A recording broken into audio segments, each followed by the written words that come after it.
Is that a registered offender in the White House? We got registered offenders shaking hands with the president in the White House.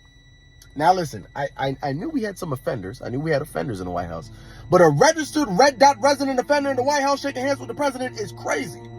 Donald Trump decided to invite Lawrence Taylor, NFL legend, Hall of Famer, and registered offender, to the White House to be part of the Council for Sports, Fitness, and Nutrition.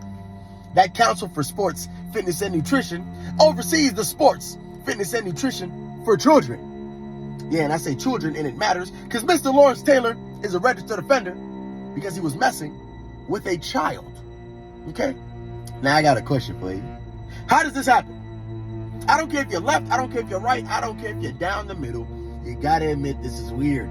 Something is off. How does this happen? And don't say lack of vetting, because this is the White House. This is the President of the United States. They did enough vetting. Okay? Now, what I'm going to say next is going to sound like it has nothing to do with this story. It has nothing to do with what we're talking about, and it won't make sense. But I promise, just let me land. If you let me get the ball rolling, I'm going to hit all of the pins.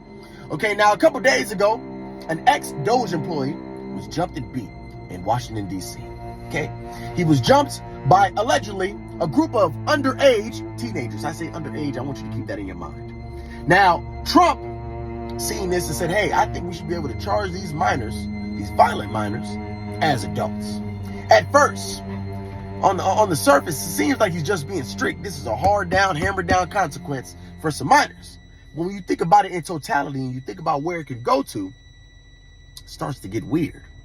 If I think that a minor could suffer the consequences of an adult for a crime that they did, be jailed with adults, be imprisoned with adults, suffer the repercussions that an adult would suffer, what's stopping them from saying that same minor can make adult decisions to be with adults and participate in adult activities with adults? You're not understanding what I'm saying. They're blurring the lines between what is a minor and what is an adult. If I can charge a minor as an adult and imprison them with an adult, what's stopping them from saying this minor can make adult decisions for themselves? They're blurring the lines, okay? It's starting to get weird. It reminds me of that 3-strike law, if you want to go ahead and look it up. It started off as one thing, and then people were going to jail and spending the rest of their life in jail for stealing pizzas and shoplifting, okay? Now, I don't know what's going on with the Epstein files being missing and these registered red dot offenders being all in the White House shaking hands with the president. I feel like they're going to continue to blur these lines until you erase them.